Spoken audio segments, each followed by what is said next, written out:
Hi అండి, welcome to Santoshi ladies corner Suryapet. రాగులు జొన్నలు కలిపి జావా అండి. రాగులు కిలో, జొన్నలు కిలో తీసుకొని కడిగి ఆరబెట్టుకోవాలండి. అవి కొంచెం మిక్సీలో వేసుకోవాలి, కొంచెం రవ్వలాగా ఉండాలండి. అవి ఫ్రిడ్జ్లో స్టోర్ చేసుకోవాలండి. కొంచెమే డబ్బాలల్లో కొంచెమే బయట పెట్టుకోవాలి.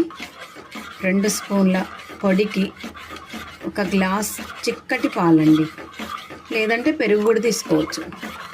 కొంచెం పచ్చిమిర్చి, కొంచెం కొత్తిమీర, కొంచెం పుదీనా, కొంచెం సాల్ట్ వేసి ఇట్లా కలుపుతూనే ఉండాలండి.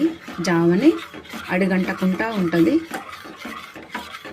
ఇది నైట్ కానీ మార్నింగ్ కానీ జ్యూస్ తాగొచ్చండి, బాగుంటుంది ఈ జావా. ఆకలి కూడా తొందరగా కాదు. పాలతో చేసుకోవచ్చు, పెరుగుతోని చేసుకోవచ్చు. కొంచెం సాల్ట్ వేయాలండి, కొంచెం పచ్చిమిర్చి, అంటే 1 పచ్చిమిరపకాయ సరిపోతుందండి గ్లాస్కి. కొద్దిగా కొత్తిమీర, కొద్దిగా పుదీనా. చాలా టేస్టీగా ఉంటుందండి జావా అయితే.